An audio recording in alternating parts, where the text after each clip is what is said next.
I think this opportunity that we're faced with in the journey of aloha is to understand that those lessons will help structure our journey so that we are successful.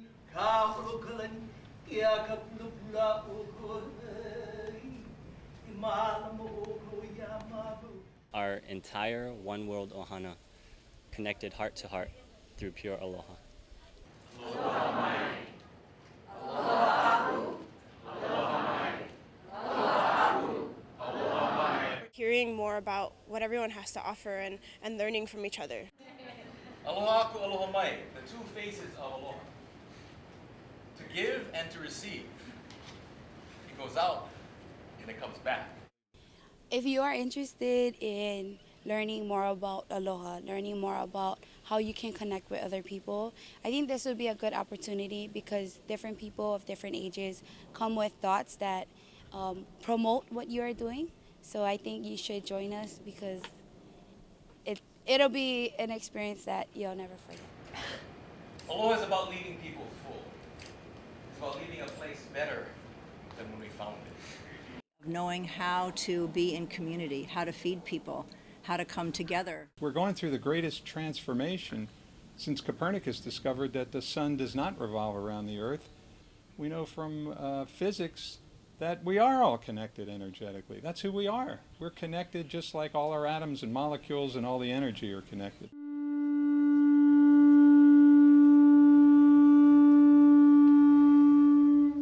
Aloha to you all. Here we are in yet another lanai setting. You all know me, Elizabeth, the evolution biologist and futurist. And this is my friend, Apila, Colorado. Mahalo to everyone who made this possible to bring us together for this session in which we're going to talk about the voyage of science, which gives us our basic navigation story. And we'll talk about the different stories that are possible to dignify with the name of science. And Apila brought me into the world of the Indigenous scientists, which finally completed my education in a whole new way and felt like a homecoming to me. So tell everyone who came to our lanai with us a little bit about your aloha. Or in my Oneida language, Nawe Skena, which means the great flow. Are you with it?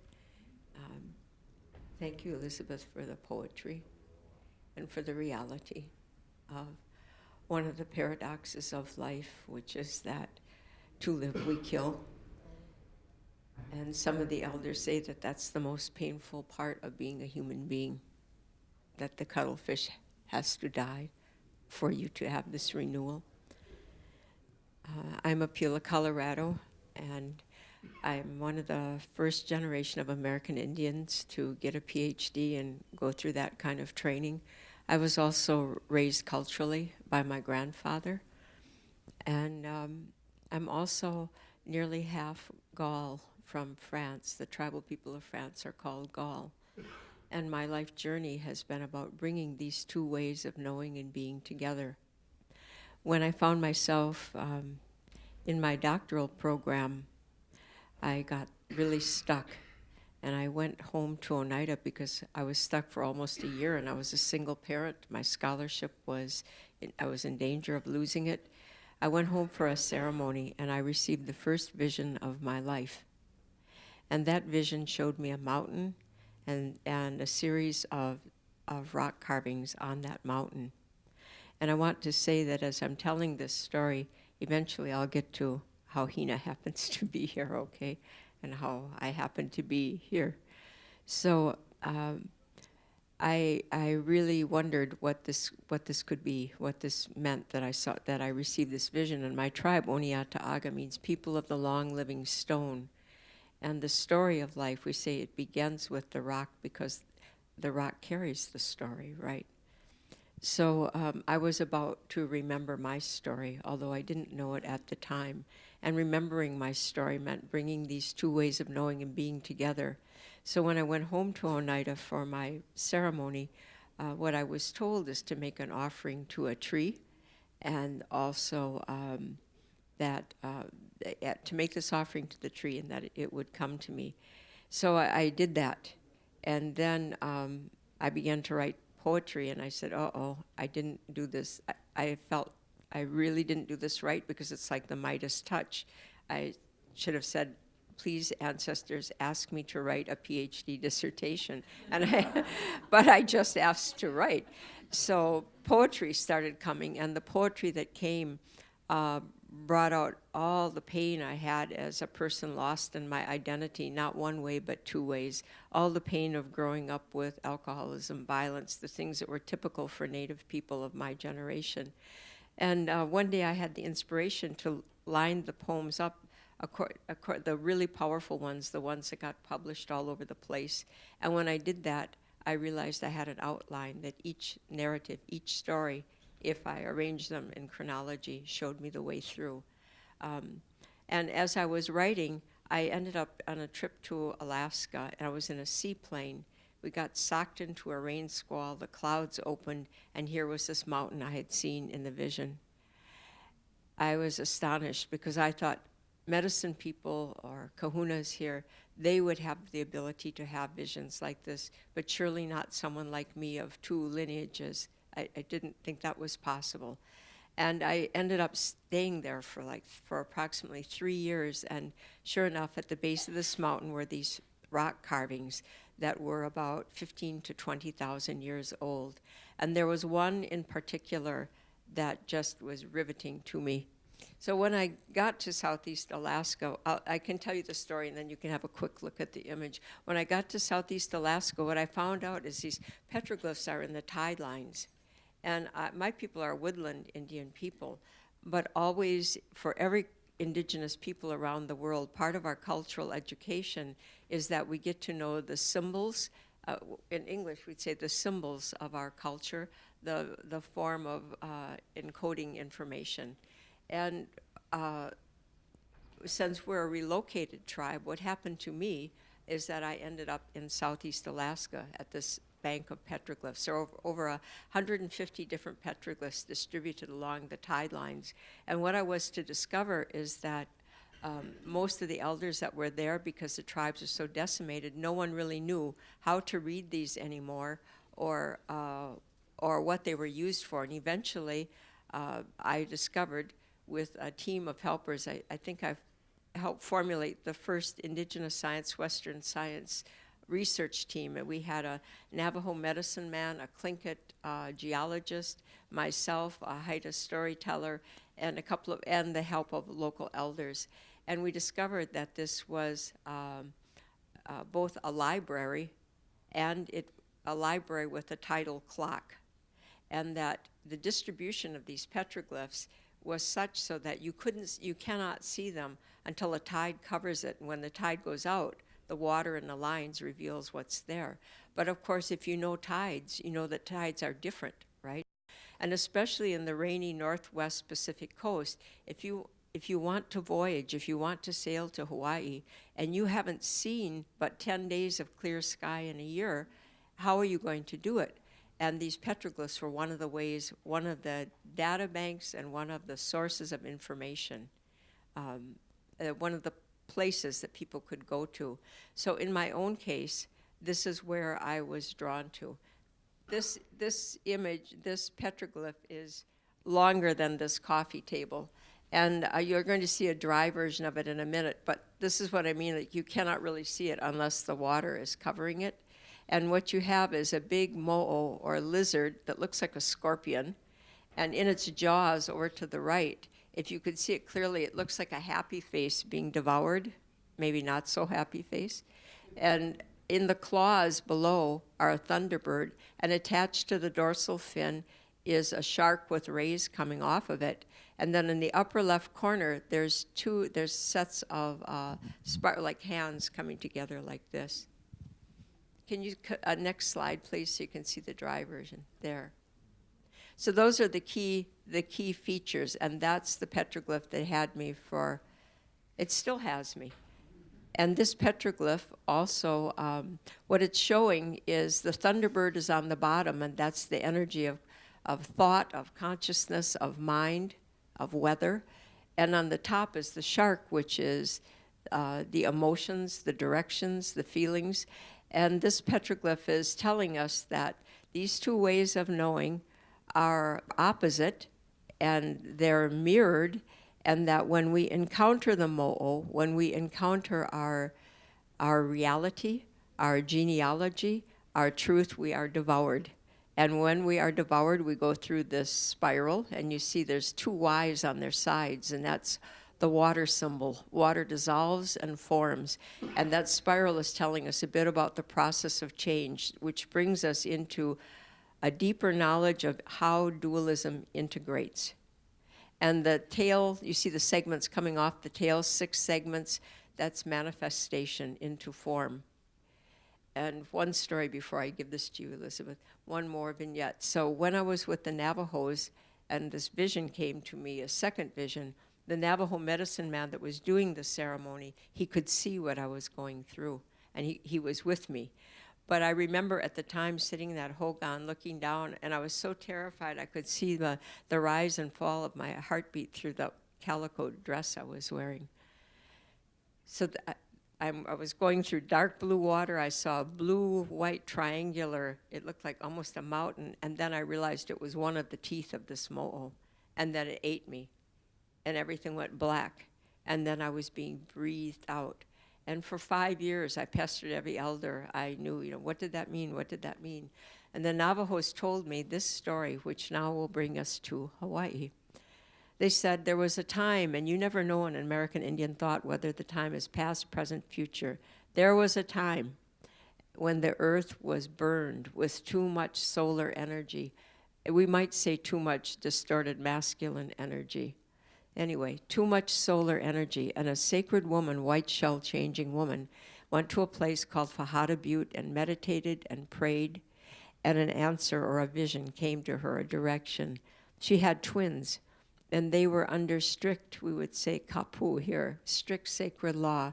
They were to walk to the west to the ocean, presumably the Pacific, and they were to be not fasting, not eating, not drinking, and to walk all the way from the southwest to the ocean. They did that. When they got to the ocean, one of the twins says, I ate something on the way, found an egg or something in the desert and ate it, and said, and because of that, I'm changing, and I need to live in the water now. So this twin goes into the water and becomes a gigantic mo'o or lizard. And the woman gets a ride from the indigenous people there to the farthest island west in their canoe. And today, in the desert lands of the Navajo Southwest, when the rains come in, it's from the west, the life-giving rains, and they say, there's that sacred woman. She's remembering us again. So imagine my amazement about 6 years later when I'm invited to go to Maui with a friend from Canada, and we drive up to this house of a friend of my friend, and all of a sudden, I know I'm in that vision. The man who walked out of the house is named Keola Sikera, and he is Hawaiian English, and this man is my husband. And when I met him, when he walked out of the house, I saw bubbles coming off of him, and I said, oh my God, it's that vision. And when I went into the house, I saw pictures of a canoe he had finished in 1975-76 called the Mo'olele. And he had done the mast of the Hokulea. And I said, why was it called the Mo'olele?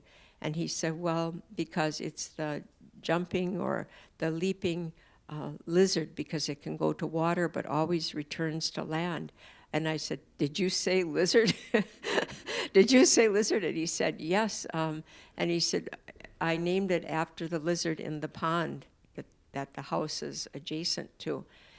And I said, there's a pond? And he said, yes. He said, there's a 30-foot black lizard that always lived there that was taken care of by a medicine, what I would call a medicine woman or a kahuna. And it was nighttime. And I said, take me there right now, I want to go. And he said, well, you can go, but the plantation filled it up 90 years ago. So that's how I came to be in Hawaii. That's how I never left, and that's how the stories of Navajo land, these ancient stories, they fit together.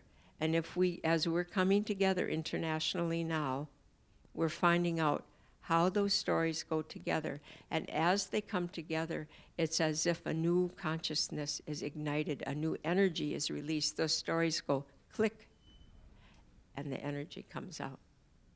So in this journey of remembrance, between the Navajo ceremony and between my coming to Hawaii, I felt that there was something that I needed to do after the Navajo ceremony. And my vision became more and more strongly that I have to bring together the two ways of knowing and being.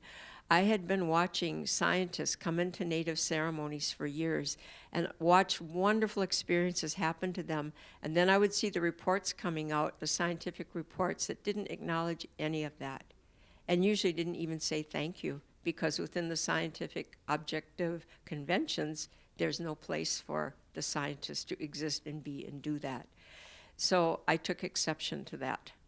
Just like when I was in my doctoral program and had gotten stuck, the reason I got stuck is they asked me, give us an outline of your last 6 chapters, and I couldn't do it. And then I realized after the ceremony in Oneida, I can't do it because we have a science of our own. And our science says, you follow these protocols and life eventuates. I cannot say what it's going to be before I do it. So I told my committee that I had a wonderful committee, and I went to Harvard and Brandeis, and my main committee advisor was a Jewish man whose mom had died in the Holocaust. And he said to me, okay, I'll tell you what, make an outline up, just make up an outline that'll satisfy the university, and we won't hold you to it. Perfect, I was out in a year. So because of that, I said, well, there is a way, right? And I want these two ways to come together. So I had this dream of bringing scientists and medicine men together. And in 1989, I did that. I organized a meeting, and it was about 30 or 40 people, about half and half, Indigenous healers from all over the world and Western scientists. And Elizabeth Saturas was one of the people that came. And Puanani Burgess was one of the people that came, and also her husband, Polka Burgess. Because Elizabeth told me we have to have conversation. We can't do talking heads, so here. There is conversation. Some pieces of conversation take longer than others, that's all. But the spirit is dialogue, right? Through the word, we reach harmony, if not agreement, but harmony. Harmony. That means we can understand each other's points of views. We're willing to walk in each other's shoes and learn from each other, as we all have to do in the world today. I thought of a couple of funny, and some funny, some not funny examples of Indigenous science. I mean, as soon as I met Apila and she started talking about this idea, I was so wedded to it because I had learned already a lot from Indigenous people, and I knew they did science. You know, a kid in the Amazon can distinguish 300 kinds of bees by their appearance and behavior and stuff. That's scientific knowledge. That's not just wisdom. And my colleagues would say, oh, yeah, well, you know, they stumbled on some important things over thousands of years about, you know, medicinal plants and stuff, but that's not really science, not research, you know. But they did do the research. I lived in Peru for a year because I'd learned that the foods grown in the Andes, the grass turned into corn, maize, and the kernels are as big as, you know, nickels up there in the Andes, without putting them in lye, you know, to make corn nuts. And that half the food eaten in the world today was developed in the Andes. All of the corn maize and the amaranth grains and the potatoes, these big staples around the world, adds up to half the food, not to mention all the pepper, tomatoes, eggplants, you know, nightshade family, and so many things. And then I was thinking of when I was at a conference about the future in Brazil years ago, and Ed Mitchell, the moonwalking astronaut, was there with me, and And this little Indigenous lady came up after Ed's lecture with slides of the moon. And she comes up and she says, "Oh, Dr. Mitchell, I'm so excited about your talk because I was so happy to see your pictures. The moon looks exactly the way it did when I went there 20 years ago." And you see, there are inner ways of knowing and outer ways of knowing. And we're familiar with that when we think about Western science and Eastern science, which I'll talk about in a minute. But Pila used to say to me, well, the Indigenous people do the third leg of the stool. We do both the inner and the outer. We tie it together, and then the stool stands up. And I never forgot that because I consider my education to have come as much from Indigenous science as from Western science. And Western science, of course, permitted us to look through microscopes and telescopes and things which the Indians are fascinated by. They didn't have those, but often what's seen confirms their intuition, their inner knowing, their actual travel into cells, things like that. But it brings it out to where it can be shown to the rest of the world in new ways. So it's exciting to marry these cultures, these sciences, to talk to each other without blurring them, seeing what can the one science do, what can the other science do. Greg Kahete was one of our people, too, in the Worldwide Indigenous Science Network, as we called it. And we wanted to dignify this knowledge as science because it had been acquired scientifically, and we wanted young Indigenous people to have more respect for their own cultures because they were being pulled out or pushed out of their cultures and their culture's knowledge. And we thought it might help them also to respect their cultures more by using the word science. Well, scientists, of course, Western-trained scientists, often they're taught science is science. There can be no other science. And in my experience over the years, I would give talks about the living universe and the living earth and stuff. And then a scientist would swagger up to me afterwards and say, "Loved your poetic metaphors." If they were biological, they were poetic. If they were machine, they were scientific. Machine metaphors, you know, the heart is a pump and the computer is a brain. I mean, the brain is a computer and all that. So it'd say, "Loved your poetic metaphors, but of course you're not really talking science, are you?" Wink, wink, waiting for a confession from me. And I'd say, and I learned the script, so I'd say, "Oh, why do you say that?" And naively, right? And they'd say, I wanted them to come out with it. "You can't prove it, can you?" I'd say, "Prove what?" They'd say, "You can't prove this is a living universe." And I'd say, "Oh, interesting observation. Could you tell me how you proved this was a non-living universe?" Which, yeah, Western science. And for a moment, they're taken aback, but they snap back quickly and say, "You don't have to." I say, "Why is that?" And they say, "Because it's obvious." And then when I said, "You know, it's not obvious to many human cultures," they say, "That's because they're pre-scientific. End of story." They walk away. So I said, I had to do something about this, because while I was taught in the 1950s, when I was a graduate student in science, that science rests on fundamental assumptions. Sometimes they're even called axioms to make it sound even more formal and real, right? And these assumptions are cultural concepts of the kind of universe science studies. So they had to put down some basic concepts about what kind of a universe could be studied and how could it be studied. For example, Western science, one of the assumptions is the universe can be studied objectively without changing it, okay? An alternative belief would be it's participatory. You're always changing everything no matter what you're doing, okay? You have a non-living universe in Western science, not a living universe, but they could have had either one. Anyway, that very much determines what kind of questions you ask of nature, what your basic view of nature is. So Greg Kahete and I were out. He was getting ready to write his book on Indigenous education. And so we went out to collect clay because he wanted to make clay paintings on clay plates that would be the illustrations for the book. So we did ceremonies, and we dug the clay and thanked the earth for the clay, and we picked some Indian tea, and we trailed our toes in the water, and we're sitting there by the river. And I said, Greg, because he had studied Western science as well as his native science, he's a Tewa Indian from the U.S. Southwest, now U.S., Turtle Island. So he said, I said, what's the difference between the way the red man does science and the way the white man does science? He says, well, the white man goes into nature and takes a piece of it out, puts it in the laboratory to study it because his goal is to control it. And he says the red man studies that same phenomenon in nature where it is because his goal is to integrate with it, to understand it so he can integrate with it. And I've never forgotten that because it was a beautiful way of showing this very different approach to science in the first place.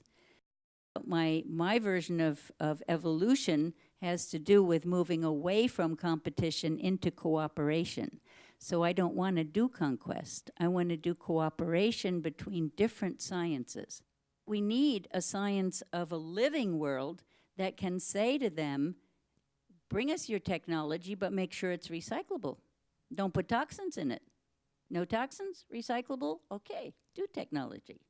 Make floating houses, anything. Tell young people, they don't all want to grow organic veggies. You can be a techie, but you have to do it in a way that honors life.